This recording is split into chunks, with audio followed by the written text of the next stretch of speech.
Él fue presidente del Tribunal Supremo Electoral, con juez permanente de la Corte Suprema de Justicia.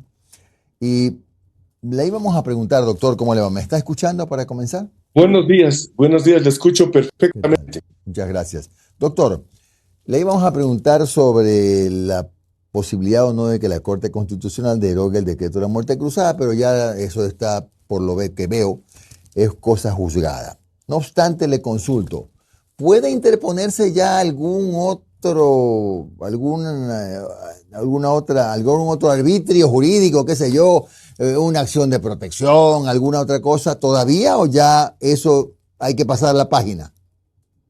No, yo creo que ya no puede interponerse absolutamente ninguna acción constitucional al respecto, porque ha sido la Corte muy clara y muy abundante en motivar su decisión, ¿no es cierto? Ujú. Efectivamente, la gran parte de la ciudadanía esperábamos que haga un pronunciamiento dentro de un trámite de reclamación constitucional, como constaba dentro de las demandas, pero en la fase de admisión ha sucedido que, valga la redundancia, no la admite, Ujú. advirtiendo una cosa que todos debemos reconocer que es muy cierta, ¿no? Que el legislador, tanto constitucional como jurídico, la Constitución y la ley, no ha previsto una etapa y un modo de impugnación de este tipo de decisiones, tanto sobre juicio político como sobre esta denominada vulgarmente muerte cruzada. Y Ujú. tiene razón, ¿no? Porque en derecho público se puede hacer única y exclusivamente lo que está escrito en la ley. Lo que no Ujú. está escrito, lo que no está expresamente autorizado, no se puede hacer. Entonces, desde ese punto de vista, tiene toda la razón, tanto más cuanto que este tipo de asuntos son efectivamente de derecho público. Claro, bueno, entonces en este tema, fin del comunicado. Así es. Pasemos al otro, doctor. Ahora, como este es un procedimiento que se aplica por primera vez, la muerte cruzada, comenzamos a ver ya en la práctica las dificultades que marcan eso de un proceso de apenas 3 meses para una elección. ¿Por qué le digo esto, doctor?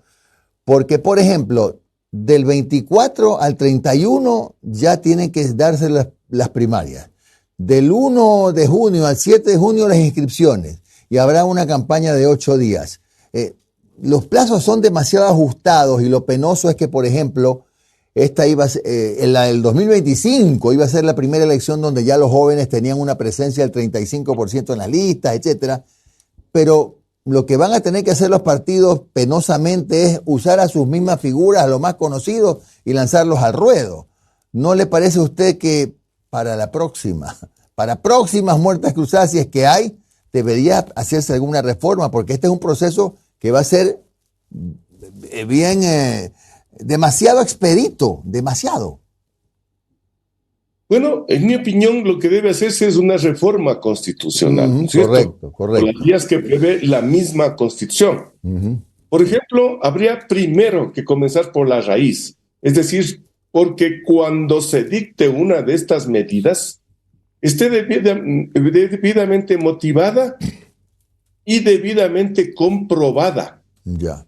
Que no solo sea la palabra del emisor del acto la que sea suficiente para proceder con esta destitución, ¿no es cierto? Ujú. Esto habría que reformarlo definitivamente, permitiendo también una etapa de impugnación o un medio de impugnación, sea ante la justicia ordinaria o ante la justicia constitucional. Esta última creo que sería la más adecuada, la más apropiada, ¿no es cierto? Ujú. Eh, Eso por un lado para establecer una base firme para que esto no se haga únicamente por la voluntad del gobernante. En España hay medios de impugnación y porque funciona algo similar, y hay medios también que exigen que la decisión sea aprobada, ¿no es cierto? Entonces la reforma debería ir por ahí, primero. Segundo, efectivamente debería darse, estimo yo, un plazo, aunque siempre seguirá siendo corto, un plazo de aproximadamente 120 días para tener holgura en la organización de los eventos electorales. Ahora, en este momento, por ejemplo, ante los silencios de la ley electoral, que también no tiene previsto este tipo de casos, como es la muerte cruzada, ¿no es cierto? Se ha visto precisada a hacer que, a dictar un reglamento ad hoc para poder avanzar con la elección. Porque si vamos por los tiempos ordinarios, jamás se alcanzaría a organizar la elección para que ocurra en 90 días. Entonces yo creo que se imponen las reformas, primero constitucional y luego esta de carácter legal, llamémosle, de los códigos y de las normas de la materia, ¿no? Buscando una explicación, será porque es la primera vez que se aplica la muerte cruzada. O sea, estamos experimentando ya en la realidad lo que va a implicar, sí, como usted lo dice, y yo estoy de acuerdo, una próxima reforma. ¿Eso se puede hacer vía enmienda, doctor? Podría hacerse, porque no se trata de la supresión de un poder constitucional, de un poder del Estado, ¿no? Simplemente se trata de la modificación, adecuación de un mecanismo para actuar asuntos previstos en la misma Constitución y que hoy día simplemente están enunciados sin una puerta por donde decurrir para que ellos se apliquen sin necesidad de estar poniendo cortapisas a la organización de los eventos que posteriormente deben ocurrir de modo necesario, ¿no? Claro. Doctor, ¿qué debe hacer el CNE para facilitar, por decirlo de alguna manera, este proceso de primarias, de inscripción, etcétera, a los partidos políticos, considerando que esto es absolutamente atípico, que nunca ha pasado, que es la primera vez, que estamos, como dije, experimentando? Porque usted conoce perfectamente que ahora inscribir una candidatura es un viacrucis. Todo un proceso de primarias que hay que hacerlo, sí. Inscribir una candidatura es un viacrucis. ¿Se puede hacer, puede el CNE hacer algo para darle una cierta facilidad a las organizaciones políticas? Tiene que hacerlo, porque lo contrario sería bloquear el derecho a elegir y a ser elegido, el derecho de participación, que es inherente a todo ciudadano ecuatoriano en uso y goce de los derechos de ciudadanía, ¿cierto?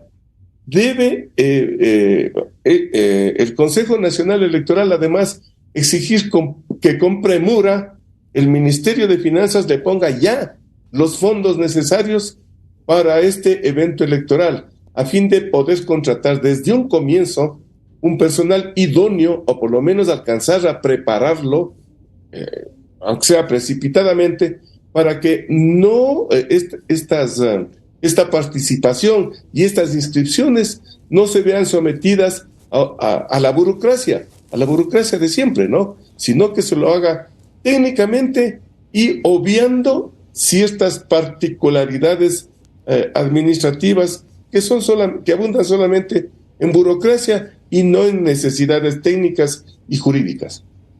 Doctor Acosta, buenos días. Omar Jaime le saluda. ¿Cómo está? Buenos días, licenciado. Doctor, acaba de decir obviar ciertos trámites. ¿Cuáles específicamente? Pero ¿cuáles deberían bypasearse en esta situación rarísima y novedosa? Por ejemplo, no poner cortapisas demasiado profundas con respecto a algunos requisitos. ¿Cuáles, por ejemplo? Ser demasiado severos en la organización de las primarias. Dejar que éstas fluyan tranquilamente con la sola voluntad de los componentes de ese organismo que en definitiva es político, ¿no? Deberían dejar que eso fluya fácilmente y tener en cada una de estas primarias 1 o 2 delegados sin necesidad de que lo soliciten los partidos, para que no hayan choques entre diversas facciones de los movimientos o partidos políticos, sino que se cumpla a rajatabla los mandatos de la ley para no dar lugar a impugnaciones innecesarias que alargan el procedimiento, ¿no es cierto? Eso le iba a decir, doctor. En el primer bloque del programa hice un pedido medio ingenuo, pero igual hay que hacerlo, a los partidos políticos a que jueguen limpio, porque este tema de las impugnaciones también es una letanía y una muerte muy lenta, agónica, que va complicando todo, hasta inclusive la impresión de papeletas. Imagínese lo importante que sería una presencia técnica del CNE, técnica y jurídica, ¿no? Para establecer de un modo muy claro, clarísimo, de cuál fue el tránsito para la designación de esas candidaturas y cuál fue el comportamiento de las gentes. Entonces, si es sumamente claro ese informe, va a ser muy difícil que alguien interponga recursos solamente por deporte, digamos, ¿cierto? Por la gana de fastidiar o por la gana de ser tomado en cuenta si es que no se quita o no se pone un recurso, ¿no? Sino que se bloquee de un inicio, hablando desde ya de la legalidad de las actuaciones para dichas elecciones primarias. Ahora, doctor, quisiera volver por un momento al tema de las acciones planteadas en la Corte que fueron inadmitidas. A ver, si bien es cierto, la muerte cruzada le da una posibilidad al gobierno de salir de un gobierno que le ha fallado en todo, que ha sido inepto en muchas áreas. Siento yo que queda un precedente un poquito complicado, porque viene la Corte, y no es que ayer la Corte le dijo, señor Lazo, lo que usted dictaminó está bien. Dijo, no, yo no tengo potestad de meterme. No es que avaló la muerte cruzada, sino que dijo, ¿sabes qué? Yo no la puedo tocar, pase. El tema es que preocupa que ahora en adelante, no estoy diciendo este gobierno, será el que gobierne de aquí en 2025, de 2025 a 2029, etcétera, etcétera, utilice la muerte cruzada como un antojo de un día, se levanta con el hígado virado y firma la muerte cruzada. Sí, bueno, primero había que advertir de que así como no puede observar este asunto de la muerte cruzada, no podía observar tampoco el decurso del juicio político, ¿no es cierto? No podía hacer juicios de valor ni nada por el estilo dentro de ese procedimiento. ¿Por qué razón? Porque tal como lo dice la Corte, el asambleísta o el legislador constituyente, así como el legislador de la legislación secundaria, los códigos, las leyes, etcétera, etcétera, ha obviado o se ha olvidado o no ha previsto de que haya este tipo de ejecución, ¿no es cierto? Usted lo ha dicho muy bien, es la primera vez. Entonces, no hay normas al respecto. ¿Y qué hacemos ahora? ¿Qué es lo que dicen las reglas generales de aplicación de la ley? Cuando en derecho público, como decíamos antes, la ley guarda silencio, no se puede hacer nada, porque en ese derecho se ejecuta o se hace solamente lo que está escrito. No se puede hacer absolutamente nada más. Entonces, careciendo de facultades para ello, la Corte no se puede meter. Por eso la inadmisión. También topábamos con el licenciado Cairala el hecho de que esto amerita una reforma constitucional. ¿No es cierto? Una reforma. ¿Para qué?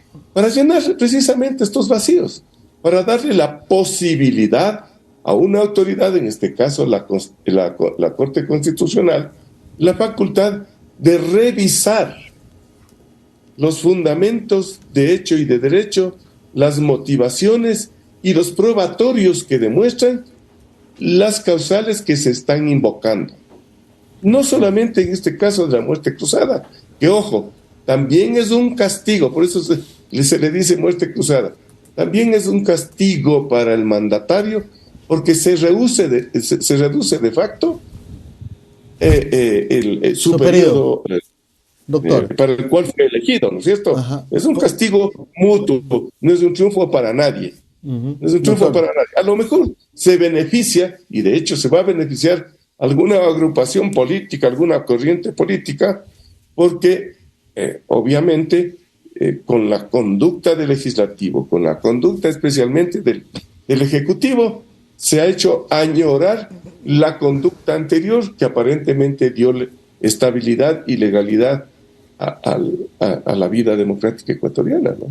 Doctor, antes de darle paso a Noris, mire, entre lo que se nos viene desde la próxima semana, que tiene que ser primarias y todas estas cuestiones, y la ida más o menos el 20 de agosto a las urnas, tenemos como sándwich en la mitad, como quesito ahí en el pan, el tema Yasunidos, el tema de la consulta popular del Yasuní. La pregunta es, y Jimmy lo decía en el primer bloque, que se van a hacer las consultas a la Corte para ver si se puede empatar la consulta con la primera vuelta. ¿Es posible a pesar de que hay un dictamen de la Corte que daba un plazo fijo? Yo creería que en los eventos electorales es posible empatar los asuntos, inclusive por economía en este tiempo de crisis terrible que vivimos en el país. En la primera vuelta debería ir el tema de Yasuní, que ha sido ya ampliamente discutido aquí en todo el Ecuador. Yo particularmente soy amigo de que sí se lo haga. No se olvide lo que pasó en las elecciones anteriores. Claro, que fuimos con consulta popular de por medio, claro. Y eso nos da una enseñanza práctica sobre los asuntos que deben ocurrir. Pero bueno, eso es solamente con luz verde de la Corte, ¿no? Nada más, solamente la Corte. Claro. Aunque podría establecerse ahí alguna discusión, pero en estos momentos no es conveniente. Podría establecerse una discusión diciendo, bueno, en temas electorales, y ahora que vamos a entrar en periodo electoral, porque ya va a haber la convocatoria en poquísimo tiempo, mandamos nosotros, pues, ¿no? Y después la Corte que me diga que es inconstitucional el asunto de Yasuní, que no lo va a decir. Doctor, pero repito, lo mejor de lo mejor sería que hagan la consulta y que la Corte resuelva ipso facto. Doctor, buenos días. Noris Arroyave le saluda. Buenos días, licenciada. Doctor, se habla de, bueno, ya se viene esta campaña extraordinaria, estas elecciones extraordinarias, y la campaña también va a ser bien sui generis. Se está hablando de plantear 8 días de campaña, pero sería el mismo presupuesto que tendrían normalmente, el mismo presupuesto que usaron en las elecciones anteriores. Y también, ¿cómo cree que el CNE va a poder controlar el presupuesto electoral en estas elecciones que van a ser tan cortas, si en las anteriores no se pudo?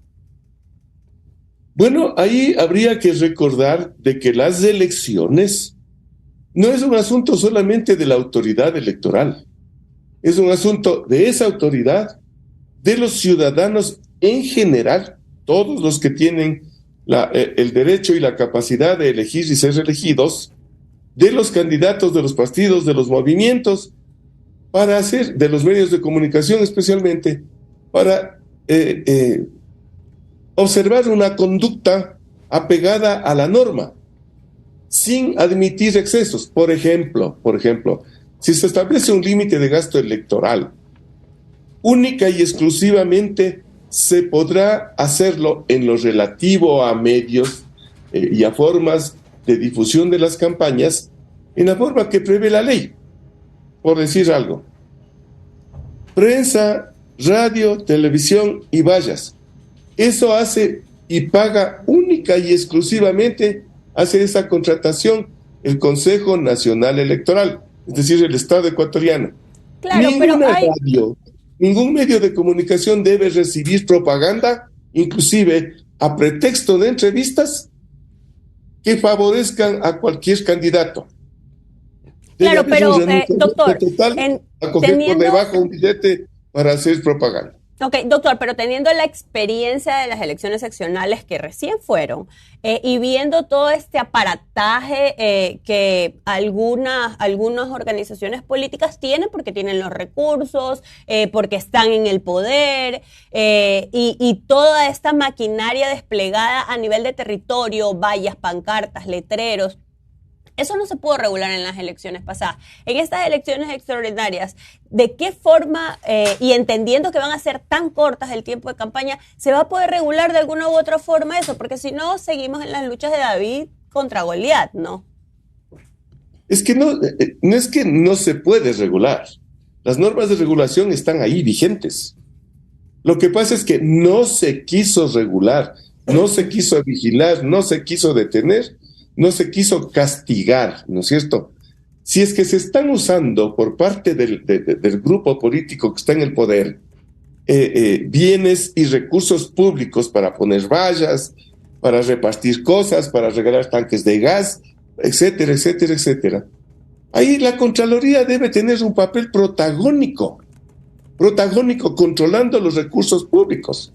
Para eso es lo que en todas y cada una de las elecciones la autoridad electoral le oficia, entre otros, a la Contraloría General del Estado para que haga ese control drástico de la utilización indebida de recursos y dineros públicos. ¿Lo hizo la Contraloría esta vez anterior? No lo hizo. Pues entonces el Consejo Nacional Electoral y el Tribunal Contencioso Electoral debieron sancionar al Contralor que omitió hacer eso. Para controlar a sí mismo las emisiones de los medios de comunicación, debe contratarse ya, y por eso decía al comienzo de esta entrevista que hay premura en que de modo inmediato se sitúen los fondos, porque se necesitan de los fondos para hacer contrataciones o convocatorias para las contrataciones. Debe contratarse, decía, inmediatamente un monitoreo de medios, todo tipo de medios, porque todo es factible de controlar.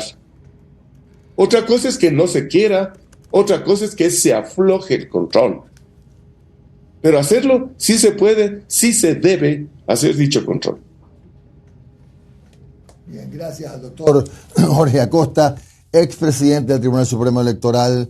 Muchas gracias, doctor, porque nos ha aclarado muchas dudas. Muchas gracias, cuídense. Tengan buen día.